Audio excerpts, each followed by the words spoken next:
It gives me great pleasure, it is a great privilege to be here, to receive the blessing of your bishop, to listen to you. I have nothing to teach you, you have many things to teach me. But just let me give 3 small stories about working with handicapped children, mentally handicapped or physically handicapped. In 2008, I would go with a priesthood friend of mine in Moscow to a big hospital where they had physically handicapped. There was one young girl, 16, who could not speak at all because she was spastic.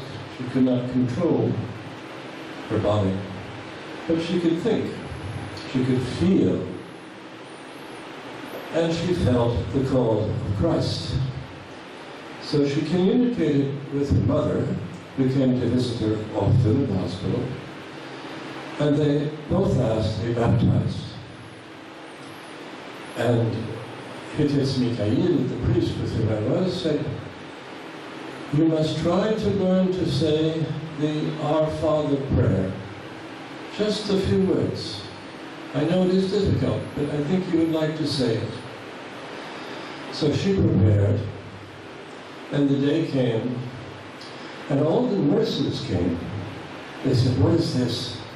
A young girl, physically handicapped, she wants to receive the baptism of Christ with her mother." They wanted to be there. They wanted to feel what she was looking for. And she was baptized, and she managed to say the Our Father as best she could. This is one small incident, touching, but perhaps not so significant. But in the debris of post-communist Russia, in all the hospitals, there was complete chaos. No medicine, no care, no follow-up. And Father Arkady Shatov, who is now Bishop Panteleimon, he decided that this could be changed. So he went to hospital number 1. You have to imagine, in Moscow, the hospitals are from the 19th century. They have 10,000 beds. They're like factories.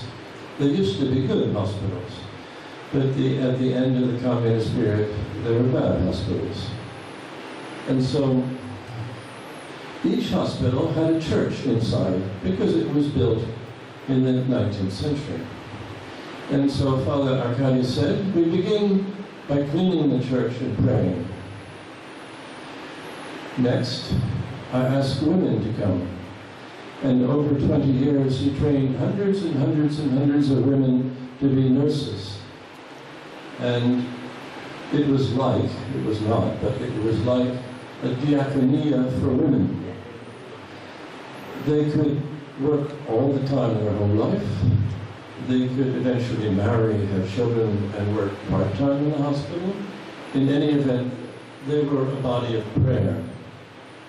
And it changed completely the perspective of care in post-communist Russia, because the Russians saw that care is Christ. Care is the love that Christ has for us that reaches into the hearts of ordinary people and brings them to work to care for the sick. A third anecdote, much closer, and perhaps you know it. In Calcutta, about 25 years ago, Sister Natalia, a Greek nun, and an archimandrite who has since become the Greek bishop in Madagascar, began to make an orphanage for street children, children without parents and without a house. It's not the first time. Mother Teresa had done it, of course, in a very significant way in many parts of the world. But Sister Natalia did it about 20 miles outside of Calcutta to the east. And I've been there several times because we try to contribute a little bit of money from our parish. And what strikes me there is that the children bless you. 100 girls taken off the streets. No father, no mother, but they learn to live like Christians. But nobody asks them to become Christians. As your bishop just said, it's not what they say, it's the way they act that has an impact on the children's hearts. So, given this door of opportunity to live as Christians with what the Russians call milosrdие, with mercy one for another, they eventually, almost all, ask to be baptized and become Orthodox Christians. And it's very beautiful. I mean, we have everything to learn from a group of children who are spontaneously imitating Christ.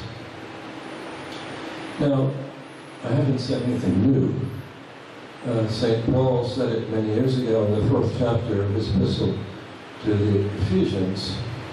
But we can, or I can, sometimes forget that the hope that Christ created when he descended into hell on Holy Saturday and announced to all who had ever died the resurrection, this is a hope that rises and fills the whole universe. And in the 4th chapter of Ephesians, St. Paul says this, and I think that although the mentally handicapped or the physically handicapped cannot speak like St. Paul, it must be this which they are feeling in their hearts.